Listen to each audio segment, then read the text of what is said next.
저의 허벅지 살을 베어 죽에 넣었습니다. 칼날이 허벅지에 닿는 순간 이를 악문 얼굴, 피가 마당 바닥을 조용히 적십니다. 손에 쥔 것은 자신의 살점이었습니다. 그의 말에 마을 사람들은 술렁이기 시작했습니다. 미쳤구나. 저놈이 사람 고기를 먹였다니. 수군거림이 이어졌지만 그 아들 김덕보는 끝내 고개를 들지 못했습니다. 무릎을 꿇은 채 그저 눈물만 흘릴 뿐이었습니다. 아이들이 덕보를 보고 달아납니다. 장에 내놓은 나무, 아무도 사지 않습니다. 어둠이 하늘을 가릴 무렵 덕보 집에 불길이 솟구쳤으나 아무도 끄지 않습니다. 하늘이 벌을 내린 거라고들 했습니다. 덕보야, 너는 잘못한 게 없다. 어미는 알고 있었어. 내가 살아남아야 한다는 걸. 이제는 내 인생을 살아라. 눈물이 종이 위로 떨어집니다. 때는 조선 숙종 시절. 어머니의 목숨을 살리기 위해 한 효자가 자신의 살을 베어냈다는 소문이 마을에 퍼지게 됩니다. 마을 어귀 정려문이 세워집니다. 아버지, 왜 그렇게까지 하셨어요? 덕보가 웃으며 대답합니다. 나는 그냥 어머니가 좋았을 뿐이야. 사람을 잡아먹는다는 괴담이 퍼진 효자가 있었습니다. 그가 실제로 한 일은 자신의 살을 잘라 어머니의 죽그릇에 담은 것뿐이었습니다. 여러분이라면 그 죽을 드실 수 있으셨겠습니까? 경기도 광주, 한양에서 사흘 걸음 거리에 있는 작은 산골 마을이 있었습니다. 마을 이름은 석천리, 돌이 많은 시냇가라는 뜻을 가진 곳이었습니다. 이 마을에 김덕보라는 사내가 살고 있었습니다. 나이는 33. 장가는커녕 혼처 하나 정해지지 않은 총각이었습니다. 키는 훤칠했고 얼굴도 그럭저럭 봐줄만 했으며 힘 또한 장사였습니다. 나무를 하면 마을에서 가장 많이 했고 논밭일을 하면 누구보다 빨랐습니다. 그런데도 어째서 이 사내는 장가를 들지 못했던 걸까요? 이유는 단 하나였습니다. 바로 어머니 박씨 부인을 모셔야 했기 때문이었습니다. 박씨 부인은 올해 62. 본래는 양반 집안의 딸이었습니다. 아버지는 진사였고 오빠는 성균관 유생이었습니다. 시집 또한 양반가로 갔습니다. 남편 김진사는 인물도 좋고 학식도 깊어 앞날이 창창해 보이는 사람이었습니다. 하지만 세상 일은 한치 앞도 알 수 없는 법. 김진사는 30의 나이에 급병으로 세상을 떠나고 말았습니다. 갓돌 지난 아들 덕보만 남긴 채 말입니다. 친정에서는 개가를 권했습니다. 아직 젊지 않느냐? 다시 시집 가거라. 하지만 박씨 부인은 고개를 저었습니다. 저는 아들 하나면 됩니다. 시댁에서는 손자를 데려가 키우겠다고 했습니다. 손자는 우리가 맡겠소. 하지만 이 또한 거절했습니다. 제 손으로 키우겠습니다. 그렇게 박씨 부인은 홀로 아들을 키웠습니다. 친정의 도움도 받지 않았습니다. 남의 집 품팔이를 하며 밥을 벌었고 바느질을 하며 옷을 지어 팔았습니다. 손이 부르트고 허리가 휘어도 묵묵히 참아냈습니다. 덕보가 7살이 되자 서당에 보냈습니다. 너는 공부를 해야 한다. 예, 어머니. 아버지처럼 훌륭한 사람이 되어야 한다. 덕보는 고개를 끄덕였습니다. 서당에서 천자문을 배우고 사서삼경을 읽었습니다. 글재주가 있어 훈장도 칭찬을 아끼지 않았습니다. 이 아이는 과거에 급제할 제목입니다. 박씨 부인은 속으로 기뻐했습니다. 우리 아들이 벼슬을 하면. 하지만 그 꿈은 오래가지 못했습니다. 덕보가 15이 되던 해, 박씨 부인이 병을 얻었습니다. 기침이 멈추지 않았고, 몸에는 열이 올랐습니다. 한의원에 가자 의원은 말했습니다. 배가 많이 약해졌습니다. 오래 쉬셔야 합니다. 약값은 만만치 않았습니다. 박씨 부인은 결국 품팔이를 그만둘 수밖에 없었습니다. 수입이 끊겼습니다. 덕보는 서당을 그만두겠다고 했습니다. 어머니, 제가 일을 하겠습니다. 안 된다. 너는 공부를 해야 한다. 어머니 병을 고쳐야 합니다. 덕보는 끝내 고집을 꺾지 않았습니다. 그날부터 덕보는 새벽마다 산에 올랐습니다. 나무를 베어 이고 내려와 장에 내다 팔았습니다. 그 돈으로 쌀을 사고 약을 샀습니다. 낮에는 남의 집 품팔이를 다녔고, 저녁이면 집에 돌아와 어머니를 돌봤습니다. 죽을 쓰고 약을 다리며 밤늦게서야 잠자리에 들었습니다. 그런 생활이 몇 해나 이어졌습니다. 다행히 박 씨의 병은 조금씩 나아졌습니다. 완치는 아니었지만 일상생활은 가능해졌습니다. 덕보는 안도했습니다. 이제 괜찮아지실 겁니다. 세월이 흘러 덕보는 20살이 되었습니다. 마을 사람들은 혼처 이야기를 꺼냈습니다. 이제 장가를 들어야지. 효자니까 좋은 색시감이 많을 텐데. 하지만 중매가 들어갈 때마다 거절당했습니다. 어머니를 모시는데 며느리가 힘들지 않겠소. 집도 너무 가난하고. 결혼은 계속 미뤄졌습니다. 덕보는 개의치 않았습니다. 어머니만 건강하시면 됩니다. 25이 되고 30이 되고 어느덧 33이 되었습니다. 마을에서 가장 나이 많은 총각이 되자 사람들은 수군거리기 시작했습니다. 평생 혼자 살겠지. 참 딱하다. 하지만 덕보는 신경 쓰지 않았습니다. 어머니가 살아 계신 것만으로도 감사했기 때문입니다. 문제는 따로 있었습니다. 마을 젊은이들이 덕보를 놀리기 시작한 것이었습니다. 늙은 총각아, 30 넘어서 장가도 못 가냐? 어머니 치맛자락이나 붙잡고 살아라. 덕보는 참고 또 참았습니다. 하지만 주먹이 떨릴 때도 있었습니다. 그러던 어느 날, 술에 취한 마을 청년 하나가 덕보를 찾아왔습니다. 야, 김덕보. 무슨 일이냐? 내가 효자라고? 웃기지 마라. 무슨 소리냐? 진짜 효자면 벌써 벼슬 했겠지.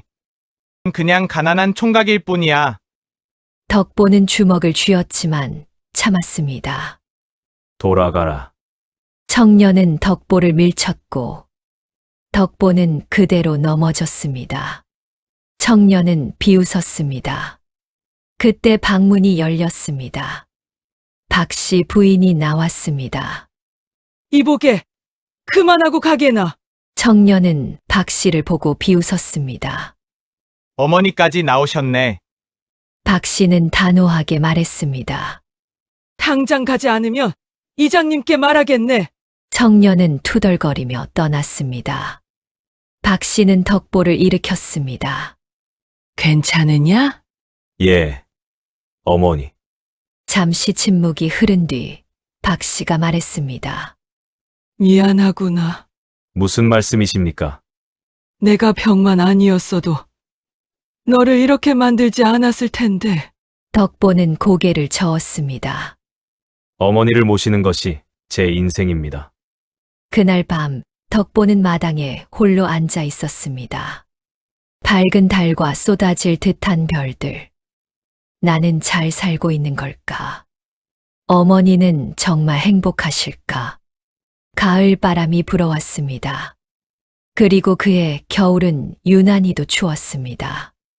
눈이 많이 내려 산길이 막혔고 수입은 끊기다시피 했습니다. 쌀독도 바닥을 드러냈습니다. 덕보는 이장을 찾아갔지만 쌀을 빌릴 수는 없었습니다. 집으로 돌아오니 어머니의 기침이 심해졌습니다. 얼굴은 창백했고 열이 올랐습니다. 며칠 뒤 박 씨는 피를 토하기 시작했습니다. 의원은 조심스럽게 말했습니다. 병세가 많이 악화되었습니다. 그럼 어떻게 해야 합니까? 보양식을 드셔야 합니다. 덕보는 물었습니다. 어떤 보양식입니까? 사슴고기나 곰슬개 같은 것 말입니다. 그리고 의원은 조심스럽게 덧붙였습니다.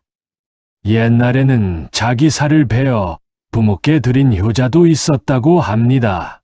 그 말에 덕보는 숨이 멎는 듯 했습니다. 자기 살을 어머니께 무서웠습니다.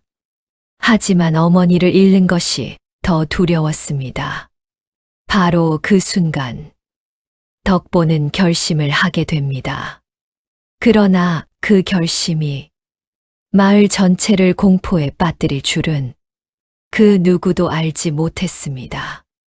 다음 날 새벽이었습니다. 똥이 트기 전이었습니다. 덕보는 잠을 이루지 못했습니다. 어머니의 가는 숨소리만 들렸까 때문입니다. 덕보는 조용히 일어나서 부엌으로 갔습니다. 부엌 칼을 꺼냈습니다. 손이 떨렸습니다. 칼날에 손가락을 대보았습니다. 날카로웠습니다. 그러나 더 날을 세웠습니다. 숫돌에 갈고 또 갈았습니다. 칼을 불에 달구고 소독을 해야 했습니다. 피가 썩으면 안 됐습니다. 모든 준비를 마치고 덕보는 마당으로 나왔습니다. 달이 지고 별들이 깜박였습니다. 어머니, 덕보는 바지를 걷어 올렸습니다. 허벅지 안쪽 살이 가장 두툼한 곳이었습니다. 이곳을 베어내야 했습니다. 손이 떨리고 무서웠습니다. 하지만 어머니 생각을 했습니다. 어머니를 살릴 수 있다면 칼날을 갖다 댔습니다. 차가운 쇠 기운이 피부에 닿았을 때 온몸에 소름이 돋았습니다. 그리고 심호흡을 했습니다. 한 번, 두 번, 세 번, 그리고 칼이 살을 파고들었습니다. 피가 흘렀습니다. 뜨거운 통증이 다리를 타고 올라왔습니다. 그리고 눈앞이 하얘졌습니다. 하지만 덕보는 멈추지 않았습니다. 이를 악물었습니다. 그러나 신음소리가 새어 나왔습니다. 어머니가 들으실까봐 입을 막았습니다. 칼을 더 깊이 넣었습니다. 살점이 분리되었습니다. 손가락 2마디 크기, 아니 3마디 크기 더 많이 베어내야 했습니다. 어머니께서 충분히 드실 수 있게. 피는 계속 흘렀습니다. 그리고 마당 바닥이 젖었습니다. 덕보는 비틀거렸고 정신이 아득해졌습니다. 안 돼! 정신 차려! 마침내 살점을 완전히 베어냈습니다. 손에 들린 자신의 살, 징그러웠습니다. 하지만 이것이 어머니를 살릴 수 있었습니다. 덕보는 천으로 상처를 동여매었으나 피가 멈추지 않았습니다.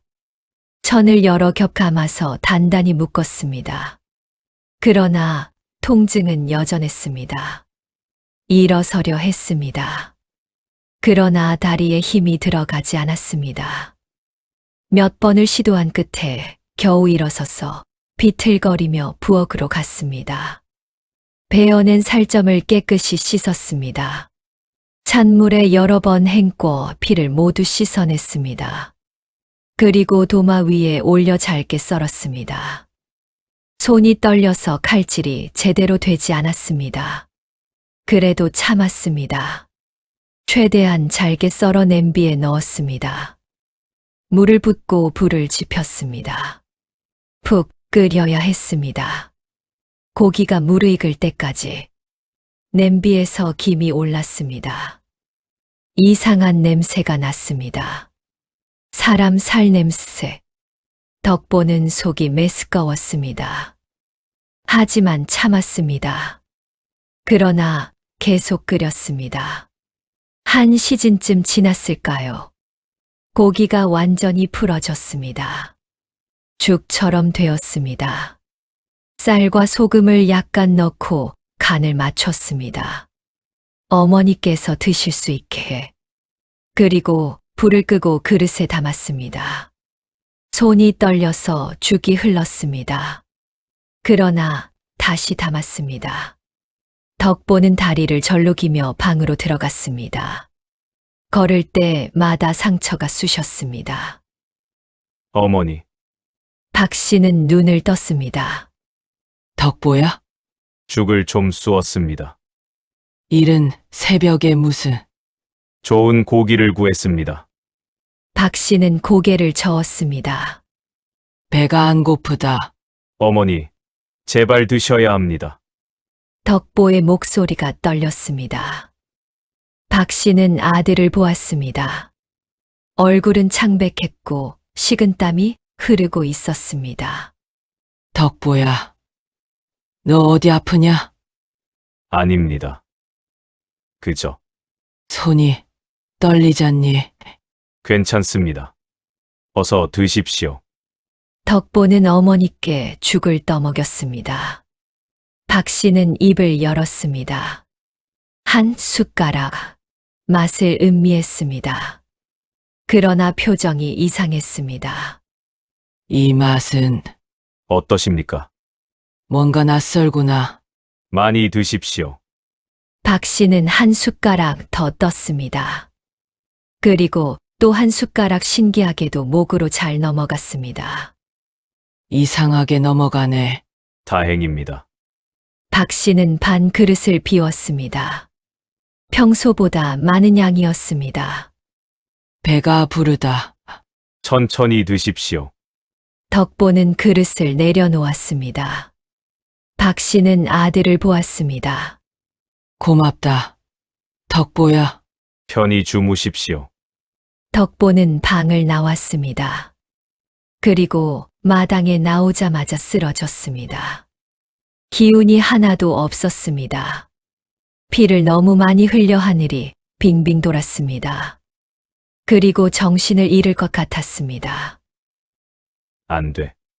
어머니께서 깨실 수도. 덕보는 이를 악물고 일어났습니다. 비틀거리며 자기 방으로 가서 이불을 덮고 누웠습니다. 온몸이 떨리고 다리에 상처가 욱신거렸습니다. 하지만 마음만은 편했습니다. 어머니께서 드셨다. 이제 좋아지실 거야.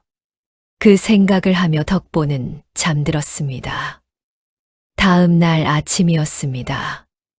덕보는 어머니 방을 들여다봤습니다. 박 씨가 일어나 앉아 있었습니다. 어머니, 덕보야. 목소리에 힘이 있었습니다. 어제보다 안색도 좋아 보였습니다. 몸이 좀 어떠십니까? 이상하게 기운이 나는구나. 덕보는 가슴이 벅찼습니다. 효험이 있다. 물 좀 다오. 덕보는 물을 떠다 드렸습니다. 박 씨는 직접 잔을 들고 마셨습니다. 어제는 들 힘도 없었는데. 배고프지 않으냐? 아침을 먹어야지.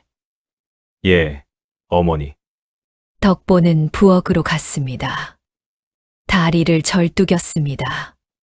상처가 아물지 않아 걸을 때마다 쑤셨습니다. 하지만 어머니를 위한 것이기 때문에 참을만 했습니다.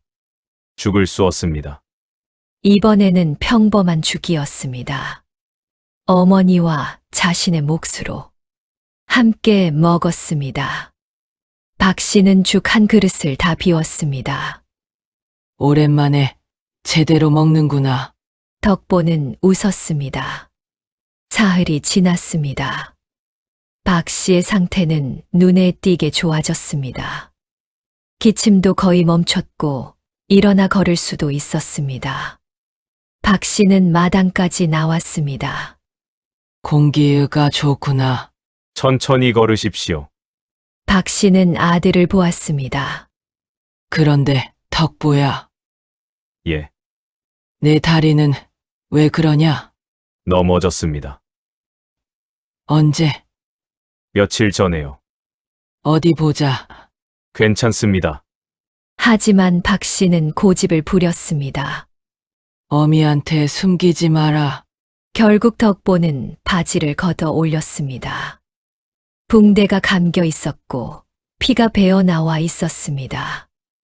박 씨의 손이 떨렸습니다. 이게 무슨 넘어져서 다쳤습니다. 거짓말 마라. 박 씨는 붕대를 풀었습니다. 덕보가 말렸습니다.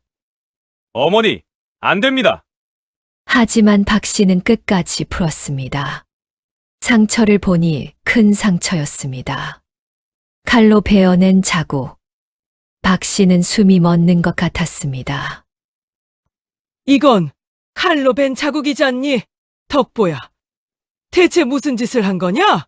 덕보는 고개를 숙였습니다. 박 씨는 며칠 전을 떠올렸습니다. 그 이상한 주, 낯선 맛, 그런데 신기하게 넘어갔던 주, 그리고 갑자기 좋아진 몸. 설마 그때 내가 먹은 게? 박 씨의 얼굴이 하얘졌습니다. 어머니, 내가 너의 살을 먹은 거냐? 덕보는 대답하지 못했습니다. 침묵이 대답이었습니다.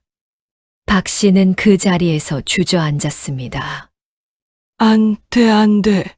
울음이 터져 나왔습니다. 이 못난 어미 때문에. 어머니, 그러지 마십시오. 차라리 얘가 죽는 게 나았다. 안 됩니다. 덕보도 울음을 터뜨렸습니다. 어머니가 살아계시는 것만으로 충분합니다. 덕보야, 두 사람은 마당에서 한참을 울었습니다. 그날 밤이었습니다. 마을 사람 하나가 이 광경을 봤습니다. 덕보의 다리에 감긴 붕대, 피가 배어 나온 것, 그리고 박 씨가 통곡하는 모습. 다음 날, 소문이 퍼지기 시작했습니다. 소문은 마을 전체로 퍼져나갔습니다. 그리고 그 소문은 점점 더 끔찍하게 변해갔습니다. 효자 덕보의 진짜 시련은 이제부터였습니다. 마을 우물가에 여인들이 모여들었습니다. 들었어? 뭘? 덕보 말이야. 덕보가 어쨌는데? 자기 살을 베어 어머니께 먹였대. 뭐, 여인들의 얼굴이 굳어졌습니다. 소문은 빠르게 퍼져나갔습니다. 저녁이 되자 마을 전체가 알게 되었습니다. 사람들이 모여 수군거렸습니다.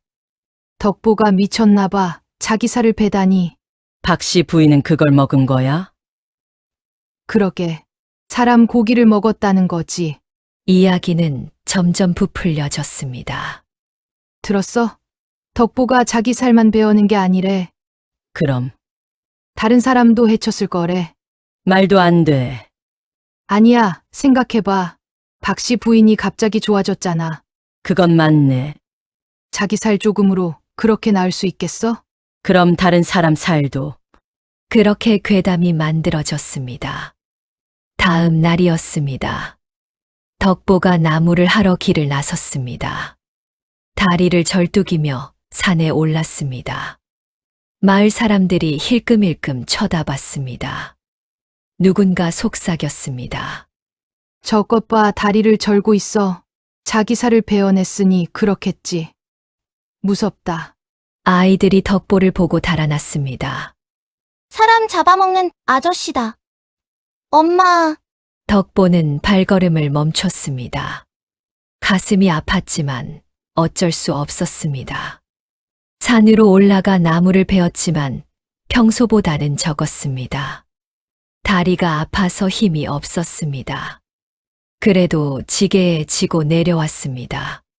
장에 가려고 마을을 지나갔지만 사람들이 길을 비켰습니다. 마치 역병 환자를 피하듯이었습니다. 덕보는 고개를 숙이고 지나갔습니다. 장에 도착해 나무를 내놓았습니다. 하지만 아무도 사지 않았습니다. 저 사람 나무는 사지 마. 왜? 사람을 잡아먹는 놈이래. 정말? 그러니까 건드리지 마. 해가 지도록 나무가 팔리지 않았습니다. 덕보는 나무를 다시 지고 그냥 집으로 돌아왔습니다. 집에 도착하니 어머니가 기다리고 있었습니다. 나무가 안 팔렸구나. 예, 덕보야. 이 모든 게 내 탓이다. 아닙니다. 마을 사람들이 너를 피한다며? 덕보는 대답하지 않았습니다. 박 씨는 눈물을 흘렸습니다. 내가 너를 이 지경으로 만들었구나. 어머니, 괜찮습니다.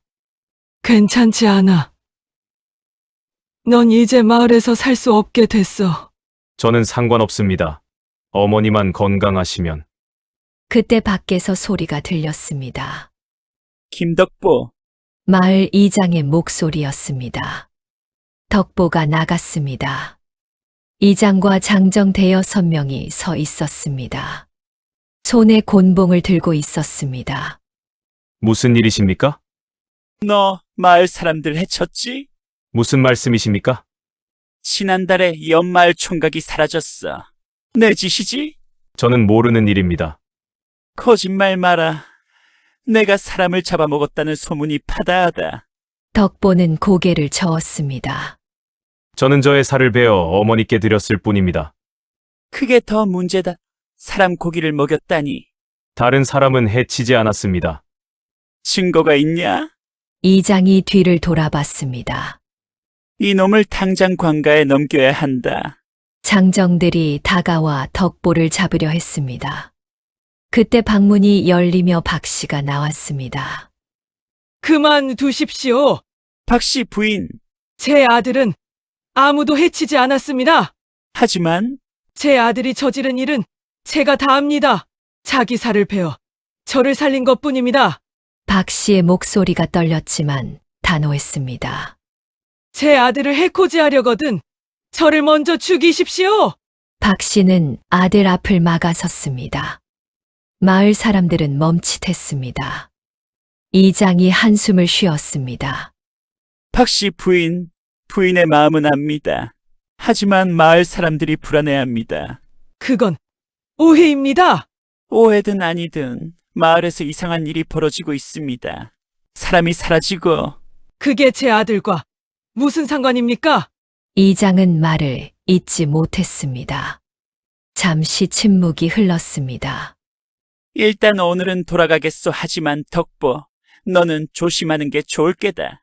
이장과 사람들이 떠났습니다. 박 씨는 그 자리에 주저앉았습니다. 기운이 빠졌습니다. 덕보가 어머니를 부축했습니다. 어머니, 괜찮으십니까? 덕보야, 예, 우리 마을을 떠나야 할 것 같구나. 이곳에선 더 이상 살 수 없어. 덕보는 아무 말도 하지 못했습니다. 그날 밤이었습니다. 마을 어귀에서 불이 났습니다. 불이야. 사람들이 소리쳤습니다. 덕보가 뛰쳐나왔습니다. 덕보 집에서 불길이 치솟고 있었습니다. 어머니! 박 씨를 업고 밖으로 나왔습니다. 불길이 집을 집어삼켰습니다. 마을 사람들이 모여들었습니다. 하지만 아무도 불을 끄지 않았습니다. 그저 지켜만 봤습니다. 누군가 중얼거렸습니다. 하늘이 벌을 내린 거야. 사람 고기를 먹인 죄. 덕보는 그 말을 들었습니다. 무릎이 꺾였습니다. 어머니를 업은 채 주저앉았습니다. 어머니, 미안합니다. 아니다, 덕보야. 제가 어머니를 지켜드리지 못했습니다. 박 씨는 아들의 머리를 쓰다듬었습니다. 넌 최선을 다했어. 불은 새벽녘까지 탔습니다. 집은 완전히 타버렸습니다. 남은 건 잿더미뿐이었습니다. 덕보는 어머니를 업고 일어났습니다. 어디로 가느냐? 산으로 가겠습니다.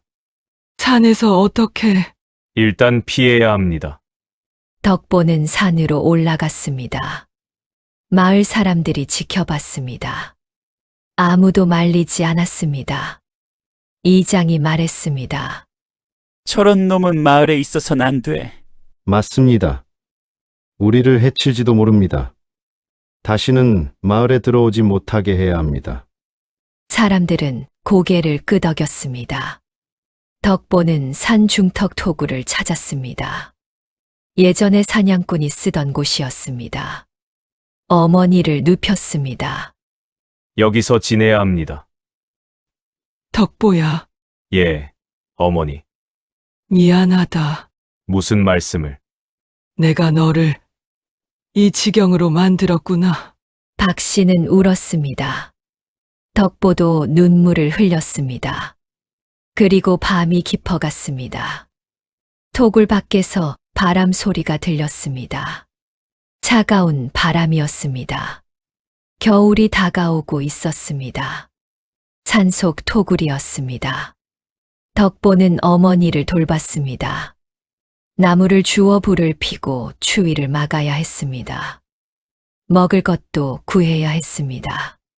산나무를 캐고 도토리를 주었습니다. 물을 길어와 죽을 쑤어 어머니께 드렸습니다. 박 씨는 먹지 않으려 했습니다. 너나 먹어라. 어머니께서 드셔야 합니다. 나는 배가 안 고프다. 그래도 드셔야 합니다. 덕보는 억지로라도 먹였습니다. 박 씨는 한 숟가락, 두 숟가락 떴습니다. 그것도 힘겹게였습니다. 며칠이 지났습니다. 박 씨의 몸이 다시 약해졌습니다. 산속의 추위 때문이었습니다. 그리고 기침이 시작됐습니다. 어머니, 괜찮다. 기침이 심해지셨습니다. 그냥 감기일 게다. 하지만 덕보는 알았습니다. 병이 다시 도진 것을. 약이 필요했습니다. 하지만 마을엔 갈 수 없었습니다. 덕보는 고민했습니다. 어떻게 해야 하나? 그날 밤이었습니다. 덕보는 몰래 마을로 내려갔습니다. 한의원 뒤편으로 가서 창문을 두드렸습니다. 의원이 나왔습니다. 누구냐? 저 덕보입니다. 덕보, 내가 왜? 어머니께 약이 필요합니다. 제발 도와주십시오. 의원은 망설였습니다. 마을 사람들이 너를 찾고 있다. 압니다. 하지만 어머니가 위독하십니다. 의원은 한숨을 쉬었습니다. 잠깐만 기다려라. 의원은 안으로 들어갔습니다. 약을 싸왔습니다. 이걸로 버텨봐라. 감사합니다. 그리고 덕보, 예, 마을에 다시 오지 마라. 사람들이 널 죽일지도 모른다. 덕보는 고개를 끄덕였습니다. 약을 들고 산으로 올라갔습니다. 그런데 뒤에서 인기척이 느껴졌습니다. 누군가 따라오고 있었습니다. 덕보는 몸을 숨겼습니다. 어둠 속에서 두 사람이 나타났습니다. 마을의 젊은이들이었습니다. 여기 있을 것 같은데?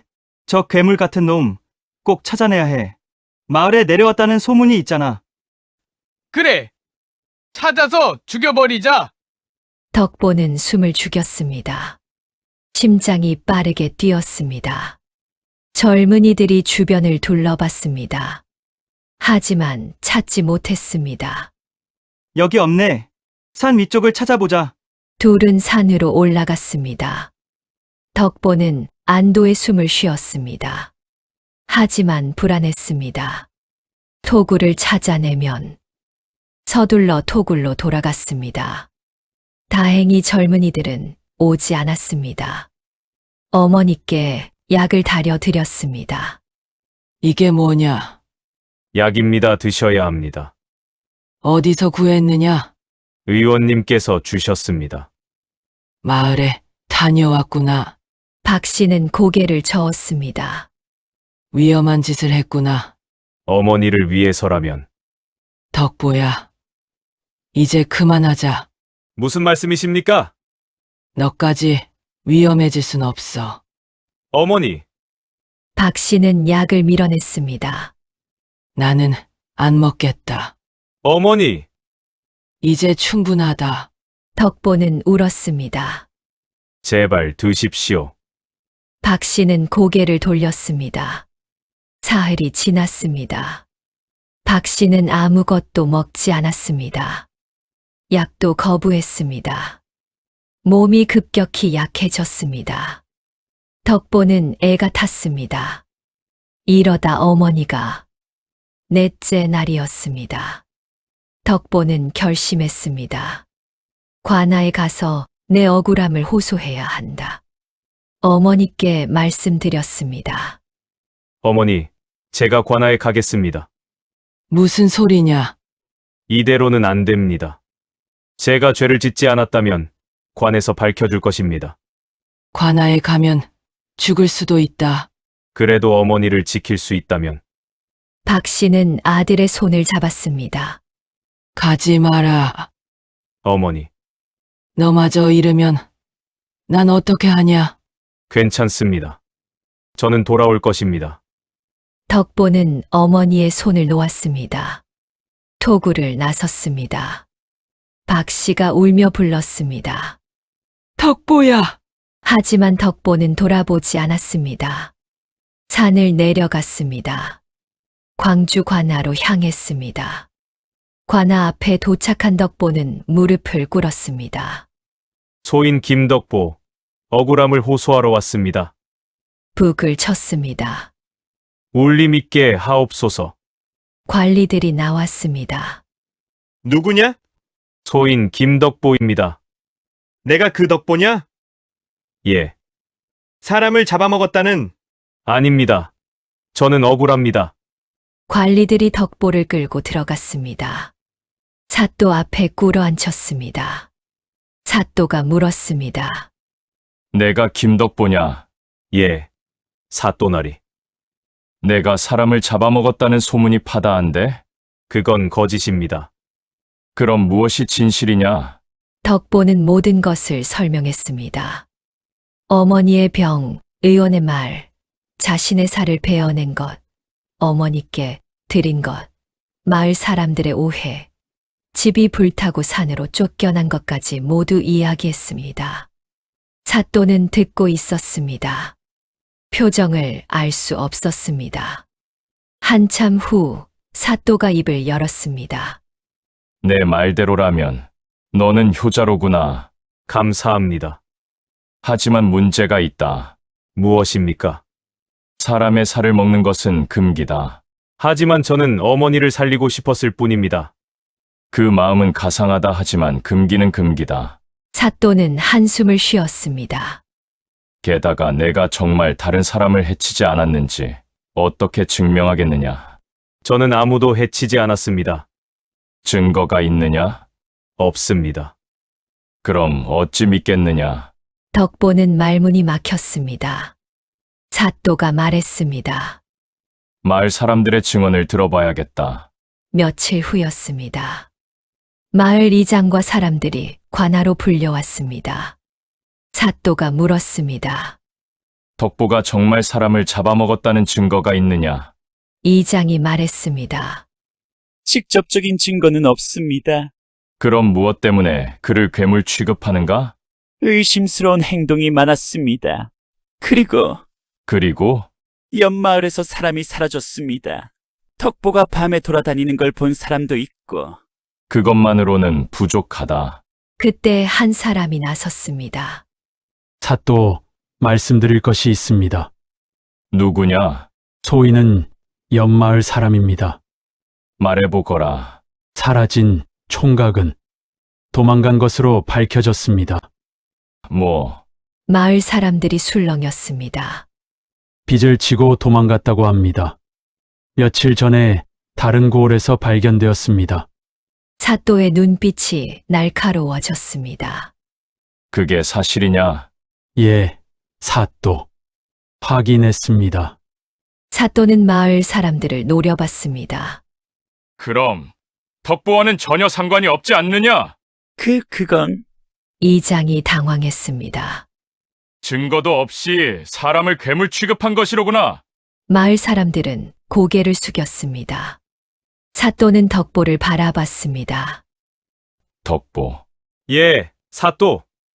내 효심은 가상하다. 감사합니다. 하지만 스스로 몸을 해치는 것은 옳지 않다. 몸은 부모님께 받은 것이니까. 죄송합니다. 돌아가 어머니를 잘 모셔라. 하지만 다시는 이런 일을 하지 마라. 덕보는 눈물을 흘렸습니다. 감사합니다. 사또. 사또는 마을 사람들을 꾸짖었습니다. 너희들은 무고한 사람을 괴롭혔다. 앞으로 덕보에게 사과하고 집을 다시 지어주도록 하라. 예, 사또. 그리고 덕보를 다시 괴롭히는 자가 있으면 엄히 다스리겠다. 마을 사람들은 벌벌 떨었습니다. 덕보는 관할을 나섰습니다. 가슴이 후련했습니다. 이제 어머니를 모실 수 있다. 서둘러 산으로 올라갔습니다. 토굴로 돌아갔습니다. 어머니, 하지만 대답이 없었습니다. 덕보는 안으로 들어갔습니다. 박 씨가 누워 있었습니다. 숨을 쉬지 않았습니다. 어머니, 덕보는 어머니를 안았습니다. 차가웠습니다. 어머니. 눈 뜨십시오. 하지만 박 씨는 대답하지 않았습니다. 이미 세상을 떠난 후였습니다. 어머니는 아들을 기다리지 못하고 떠났습니다. 덕보의 가슴에 남은 건 깊은 슬픔뿐이었습니다. 하지만 이야기는 아직 끝나지 않았습니다. 덕보는 어머니를 안고 통곡했습니다. 어머니, 제가 돌아왔습니다. 이제 괜찮습니다. 하지만 어머니는 대답하지 않았습니다. 차가운 몸뿐이었습니다. 덕보는 하염없이 울었습니다. 얼마나 지났을까요? 마을 사람들이 올라왔습니다. 사또의 명을 받고 온 것이었습니다. 덕보. 이장이 조심스럽게 불렀습니다. 덕보는 돌아보지 않았습니다. 어머니를 안은 채 울고 있었습니다. 박씨 부인께서 돌아가셨습니다. 마을 사람들은 고개를 숙였습니다. 미안하오, 덕보. 우리가 잘못했어. 덕보는 아무 말도 하지 않았습니다. 그저 어머니를 안고 있을 뿐이었습니다. 사람들이 어머니를 모셔 내려왔습니다. 마을로 모셨습니다.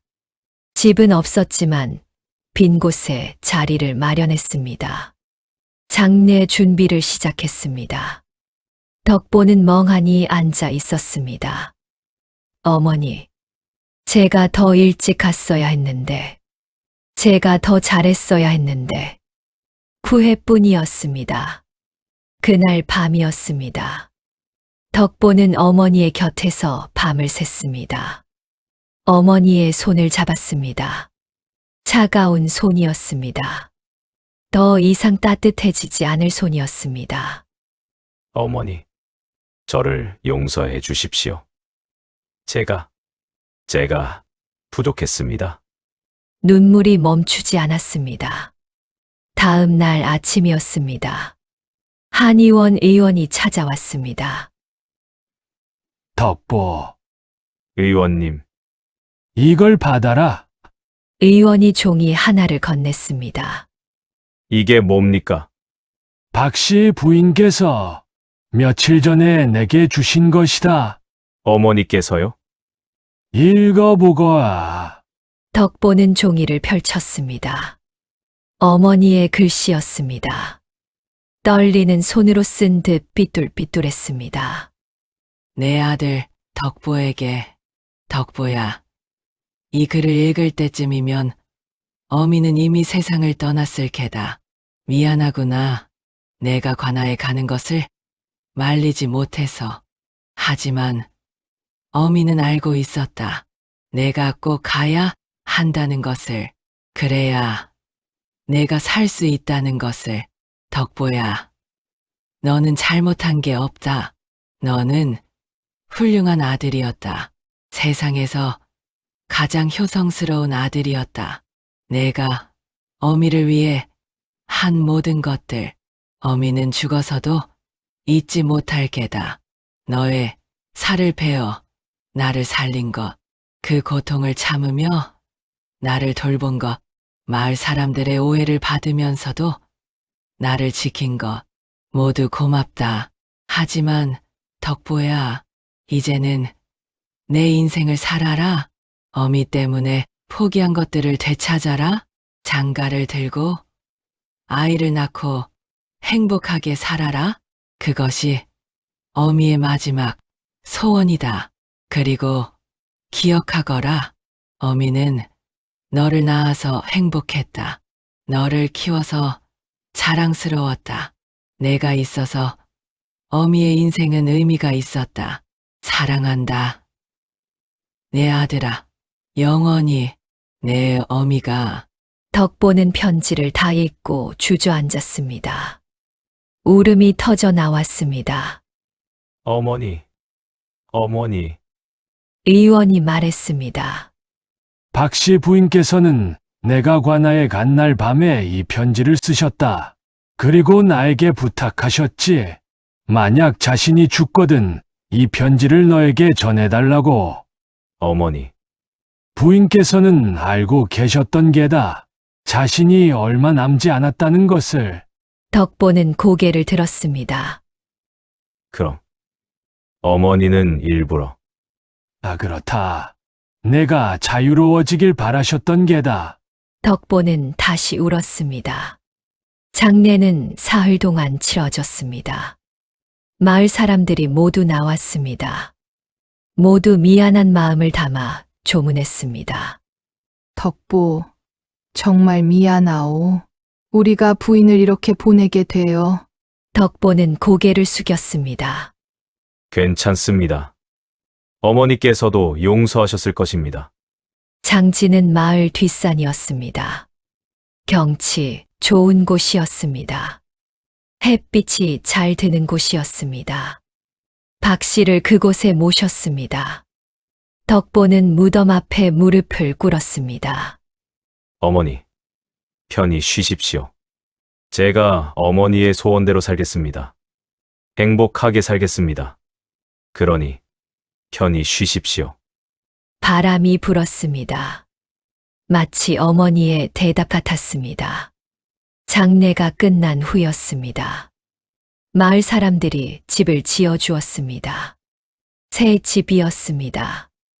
덕보는 그 집에서 살기 시작했습니다. 처음엔 힘들었습니다. 어머니가 없는 집은 너무 조용했습니다. 너무 외로웠습니다. 하지만 어머니의 편지를 떠올렸습니다. 행복하게 살아라. 덕보는 일을 시작했습니다. 나무를 하고 밭을 갈았습니다. 마을 사람들이 도왔습니다. 덕보, 이거 같이 하자. 우리가 도울게. 점점 마을에 적응해 갔습니다. 한 해가 지났습니다. 어느 날이었습니다. 한 여인이 덕보를 찾아왔습니다. 마을의 과부였습니다. 덕보 오라버니, 무슨 일이십니까? 저도 어머니를 일찍 여의었습니다. 여인은 조심스레 말을 이었습니다. 오라버니의 마음을 조금은 알 것 같습니다. 덕보는 여인을 보았습니다. 따뜻한 눈빛이었습니다. 혼자 사시지 마십시오. 저와 함께 살아가시지 않겠습니까? 덕보는 놀랐습니다. 저 같은 사람과요? 오라버니는 이 세상 누구보다 훌륭한 분입니다. 저도 혼자입니다. 외롭습니다. 함께 살아가면 서로 의지가 될 것 같습니다. 덕보는 어머니 무덤을 떠올렸습니다. 어머니, 제가 행복해져도 될까요? 바람이 불었습니다. 마치 어머니가 허락하는 것 같았습니다. 덕보는 고개를 끄덕였습니다. 감사합니다. 여인이 미소 지었습니다. 저야말로 감사합니다. 그해 가을이었습니다. 덕보는 장가를 들었습니다. 마을 사람들이 모두 축하했습니다. 덕보, 축하하네. 이제 행복하게 살게. 덕보는 웃었습니다. 오랜만에 짓는 웃음이었습니다. 결혼 후 1년이 지났습니다. 덕보는 아내와 함께 살았습니다. 아내는 착했습니다. 덕보를 잘 이해해 주었습니다. 매달 초하루면 함께 어머니 산소에 갔습니다. 그리고 성묘를 했습니다. 어머니, 저 왔습니다. 덕보는 무덤 앞에 무릎을 꿇었습니다. 어머니께서 바라시던 대로 장가를 들었습니다. 아내는 좋은 사람입니다. 어머니께서도 좋아하셨을 것입니다. 아내도 절을 했습니다. 어머님, 덕보 씨랑 잘 살겠습니다. 바람이 불어 단풍잎이 떨어졌습니다. 가을이었습니다. 그해 겨울이었습니다. 아내가 임신을 했습니다. 오라버니, 아이가 생겼습니다. 덕보는 기뻤습니다. 정말입니까? 예, 덕보는 아내를 안았습니다. 고맙소. 저야말로 고맙습니다. 봄이 왔습니다. 아내의 배가 불러왔습니다. 덕보는 아내를 극진히 돌봤습니다. 무거운 것은 들지 못하게 했습니다. 밭일도 혼자 다 했습니다. 오라버니, 제가 도와드릴게요. 아니요. 당신은 쉬시오. 하지만 아이를 위해서라도 조심해야 합니다. 아내는 고개를 끄덕였습니다. 여름이 왔습니다. 아이가 태어났습니다. 건강한 사내 아이였습니다. 으앙. 아이의 울음소리가 집안에 울려 퍼졌습니다. 덕보는 아이를 안았습니다. 작고 따뜻했습니다. 우리 아들, 눈물이 났습니다. 기쁨의 눈물이었습니다. 아내가 물었습니다. 이름은 무엇으로 지을까요? 덕보는 생각했습니다. 효원이라 짓겠습니다. 효원이요? 예. 효도의 효, 근원워. 효의 근원이라는 뜻입니다. 좋은 이름이네요. 덕보는 아이를 보며 말했습니다. 효원아, 할머니께 인사드려야지. 다음 날이었습니다. 덕보는 아이를 안고 어머니 산소에 갔습니다. 어머니, 손자가 태어났습니다. 이름은 효원이라 지었습니다. 어머니를 닮아 착한 아이로 자랄 것입니다. 아이가 옹알이를 했습니다. 으아. 덕보는 웃었습니다. 어머니, 들으셨습니까? 손자가 인사를 드립니다. 바람이 불었습니다. 따뜻한 바람이었습니다. 세월이 흘렀습니다. 효원이는 무럭무럭 자랐습니다. 걸음마를 떼고 말을 하기 시작했습니다. 아버지, 응, 효원아. 할매는 어디 계세요? 할머니는 하늘나라에 계신단다. 하늘나라요? 그래. 저 하늘 위에서 우리를 지켜보고 계시지. 효원이는 하늘을 올려다봤습니다. 할매, 안녕하세요. 덕보는 아이를 안아 올렸습니다. 할머니께서 많이 좋아하실 거야. 효원이가 5살이 되던 해였습니다. 덕보는 아이에게 할머니 이야기를 들려주기 시작했습니다. 효원아, 할머니 이야기를 들려줄까? 응, 할머니는 세상에서 가장 훌륭한 분이셨단다. 어떡해요? 할머니는 아버지를 혼자 키우셨어. 아주 어려운 환경에서도 포기하지 않으셨지. 대단하시다. 그래. 할머니는 아버지를 위해 평생을 사셨어. 그래서 아버지도 할머니를 위해 최선을 다했단다. 아버지도 효자시네요. 덕보는 웃었습니다. 아버지는 그저 어머니를 사랑했을 뿐이야. 저도 아버지를 사랑해요. 고맙다, 효원아. 효원이가 7살이 되자 서당에 보냈습니다.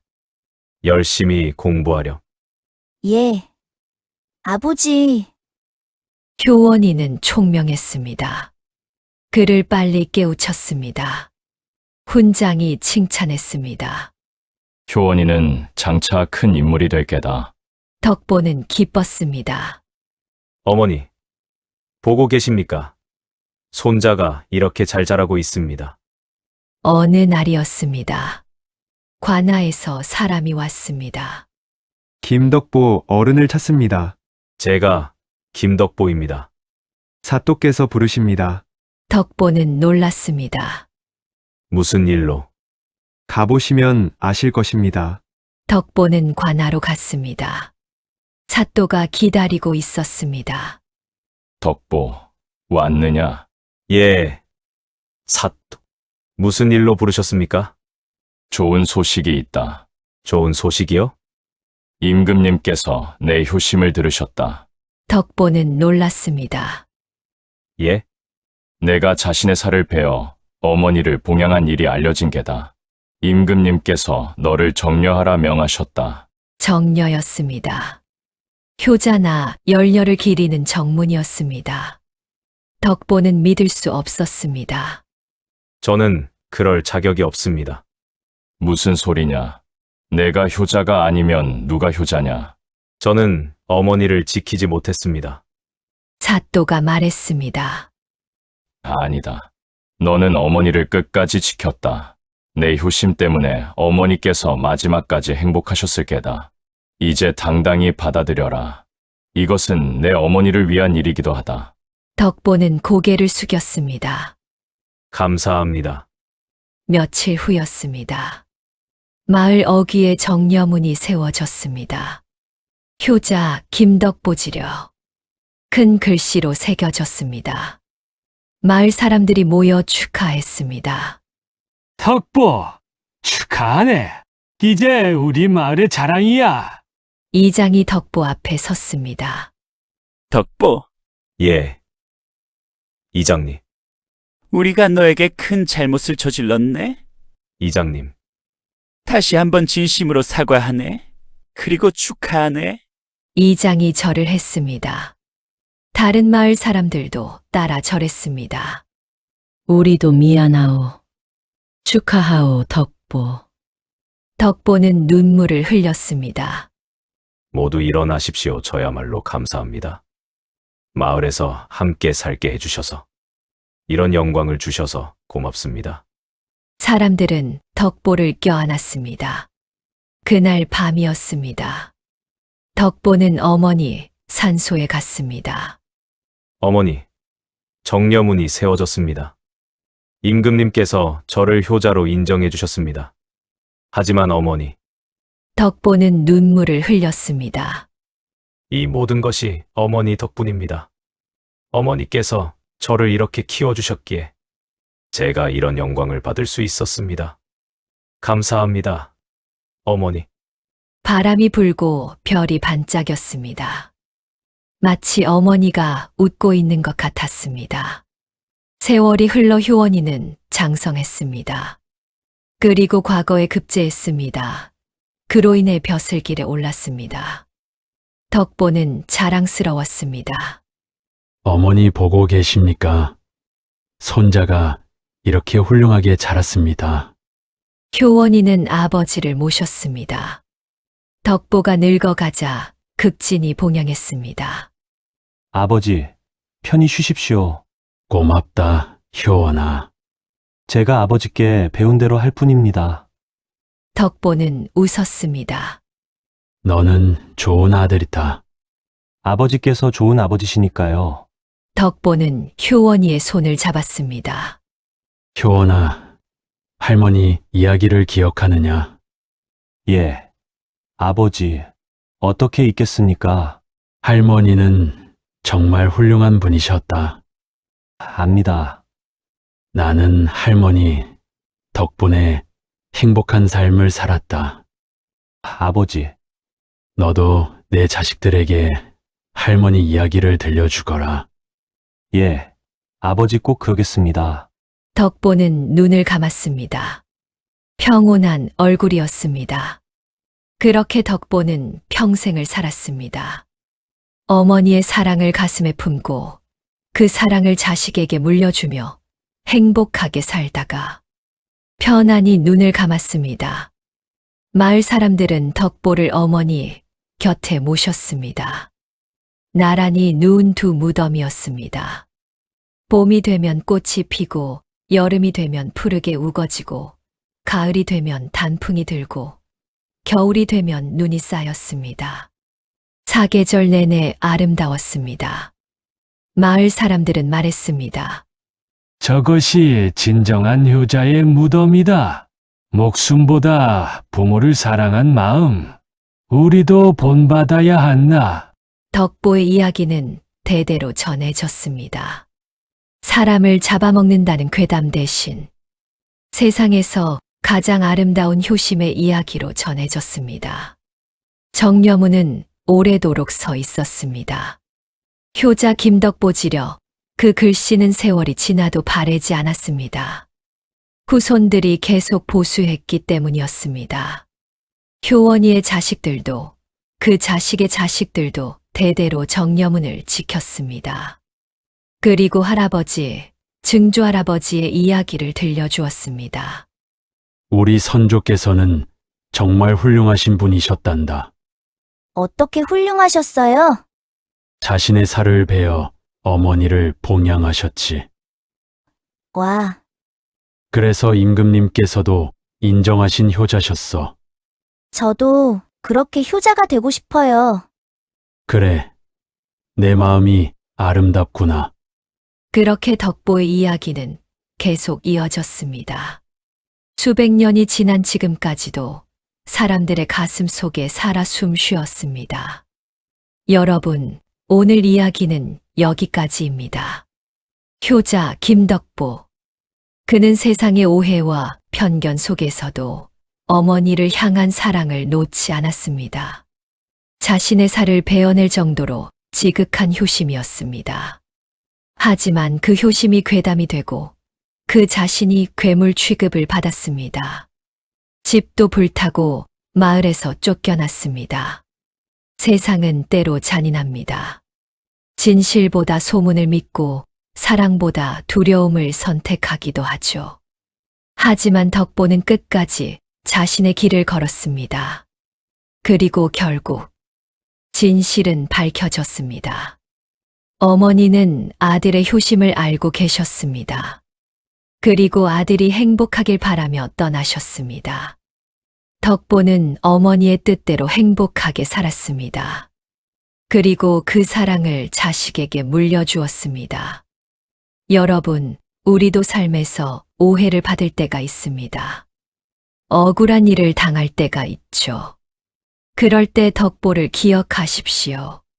진실은 언젠가 드러난다는 것을, 그리고 진심은 반드시 전해진다는 것을. 부모님을 사랑하는 마음, 그것은 세상 어떤 것보다 아름답습니다.